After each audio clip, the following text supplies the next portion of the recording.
Today was a regular session, pangkaraniwang session po at marami tayong mga tinalakay ngayong session na to. Unang-una, ang simula ay Sangguniang Panlalawigan po ay nag-approve po kami. Meron kasing request po ang ating buting gobernadora na nag-appoint siya ng 3 board of directors na uupo sa ating pong Laguna Water pag nagkakaroon ng meeting. So she appointed 3 officers.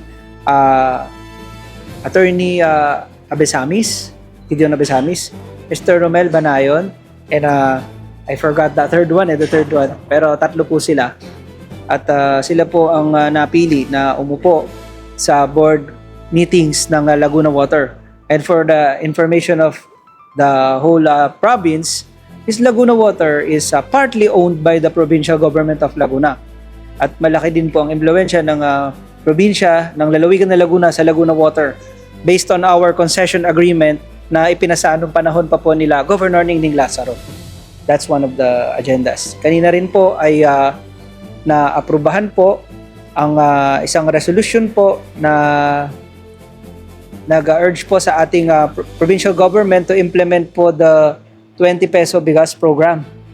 I'll not expound on that, but there was already a memorandum of agreement with our provincial governor, with the DA. So pag-aaralan po mabuti yan para ma-implement na.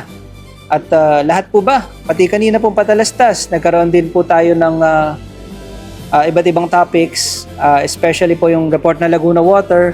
Secondly po is furnishing a copy from all other departments. And thirdly, sa suspended rules, nagkaroon tayo ng reshuffling of the committee chairmanships.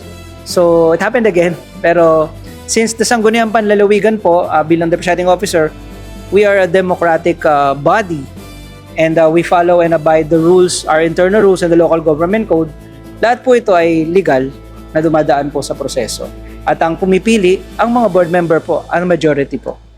Pero sa interview namin a while ago kay Bucalbo, sa rules talaga dapat 1 year pa muna bago magpalit ng committee chairmanship. There is a specific rule sa chairmanships. However, all the rules are always subject to an exception. So, ang exception nito, if 2/3 of all the members of the Sanggunian will suspend the rules. So, it means pag suspended na po ang rules, yung rules po ay hindi na susundin to give way to the new enactment or the new appointment na minotion po. So, approved na po yung mga bagong committee chairmanship? Yes, approved na po ang mga bagong committee chairmanships natin na dumaan po sa tamang proseso. Lagi ko pong nire-reiterate na lagi naman po dumadaan sa tamang proseso.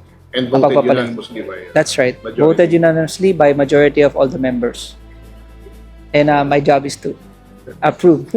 Batay po sa ating Republic Act 7160 at nung nangyari noong nakakaraang linggo o buwan na nagkakaroon ng palitan ng committee chairmanship.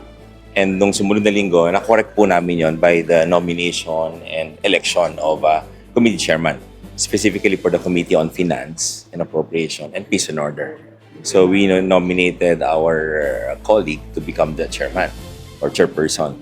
And this time, I would want to make it proper na all positions in the chairmanships, the standing committees, to be elected or nominated by the body. So this will just be a formal election in the position of chairpersons and members. That's all. Na-interview namin a while ago si Bucalbo at sabi niya, hindi ito ito normal. This 1 year dapat na magpalit ng committee chairmanship. Ikapapalit niyo lang, wala pa akong isang buwan na po. Yeah, for me, based on of course, in the IRP, it's 1 year. But depending on the reason, as I've mentioned, we need to follow the 7160, a Republic of 1991, and our internal rules. Reason? In what grounds? It should be elected.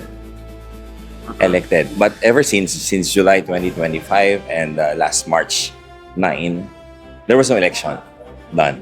Although it was approved by the body, but there was no formal nomination election, unlike what we did last March 16.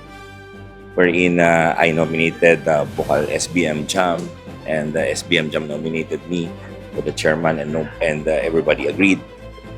So technically, we were elected. in the position. Bakit daw hindi properly informed ang lahat ng bukal, even the presiding officer, hindi siya about what's happened? Well, it depends on the body, actually. So, I just want to correct the procedure, the process of the election, and somebody else nominated the positions for the chairman.